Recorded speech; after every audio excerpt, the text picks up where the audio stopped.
Halo teman-teman rumah belajar lestari semuanya. Hari ini kita bakal bahas conditional sentence type 1. Kalimat kalau untuk kondisi yang benar-benar mungkin terjadi. Yang pertama, conditional sentence type 1 itu biasanya kita gunakan untuk membicarakan sesuatu yang realistis. Terus kita juga bisa pakai untuk membicarakan sesuatu yang mungkin terjadi atau kemungkinan besar terjadi di masa depan. Nah, untuk rumusnya itu simple banget teman-teman. Ada if plus simple present, will plus verb 1, atau bisa juga dibalik, subject plus will plus verb 1 plus if plus simple present.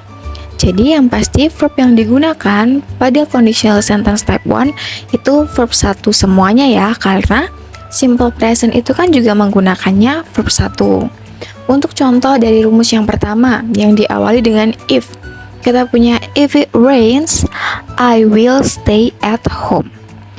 If sesuai dengan rumus it rains, yaitu simple present. Kenapa rains? Karena simple present seperti yang kita tahu, dia punya rumus subject plus verb 1 yang mana bisa menggunakan s atau is tergantung dari subjeknya. Karena subjek kita adalah it, yaitu kata ketiga tunggal, jadi dia pakai tambahan s atau is. Nah, karena kata kerjanya adalah rain, jadi kita tambahin dengan s menjadi it rains, subjeknya I, will plus verb 1. Verb 1-nya adalah stay at home, itu tambahannya. Kemudian ada juga contoh if I have time, I will call you. Kenapa kita pakai have? Sama seperti di rumus simple present, karena I adalah plural, that is why we use have in this sentence. Lalu ketika kita balik menggunakan rumus yang diawali dengan subject, kita punya contoh I will stay at home if it rains.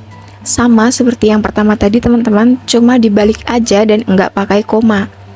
I will stay at home, stay verb 1, at home-nya tetap dimasukin lagi, baru plus if simple present.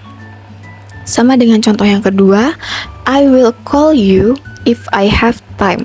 Jadi meskipun rumusnya dibalik, yang awalnya if menjadi awalnya subject, itu nggak merubah struktur kalimatnya. Maksudnya merubah di sini adalah mengubah verb menjadi lampau atau mengubah verb menjadi apa. Enggak ya teman-teman, semua tetap pakai verb 1. Contoh yang lain nih, kita punya if we hurry, we will catch the bus. If sebagai rumus, we subject, kemudian hurry adalah verb 1, diikuti dengan we subjeknya, will catch. Catch yang dipakai juga verb 1. Kalau kita cepat, kita akan mengejar bisnya. Di sini dia menunjukkan suatu hal yang realistis. Kalau kita cepat-cepat, ya kita bakal ngejar bisnya. Ini salah satu fungsi dari conditional sentence type 1, yaitu menunjukkan hal yang realistis. Nah, contoh yang kedua, ada if you study harder, you will improve. Kita bisa bilang ini sebagai realistis atau juga kemungkinan ya. Kalau kamu belajarnya lebih giat, kamu bakal meningkat atau kamu bakal berkembang. Di mana-mana kalau kita terus giat, kalau teman-teman pernah dengar practice makes perfect, itu betul, karena semakin sering kamu mengasah pisau, maka semakin tajam juga. Semakin kamu giat belajar, maka kamu juga bakalan berkembang gitu, kamu bakalan meningkat skillnya. Di sini juga diawali dengan if, dan misal kita balik teman-teman, awalnya menggunakan subject, berarti you will improve if you study harder. Tinggal dibalik aja dan dihilangkan komanya.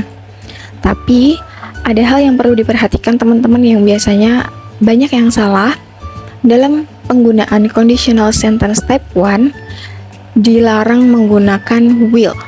Jadi bukan if you will come, I will help you, tapi if you come, I will help you.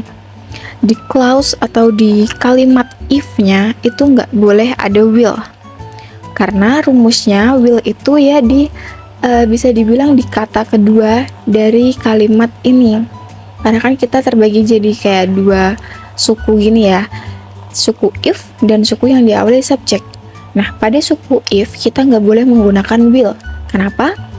Karena kita sudah gunakan di belakang. Jadi bukan if you will come, tapi if you come, then I will help you. Nah, jadi segini aja materi kita tentang conditional sentence type 1 yang sangat gampang. Coba deh teman-teman tulis di komentar kalimat yang menggunakan conditional sentence type 1.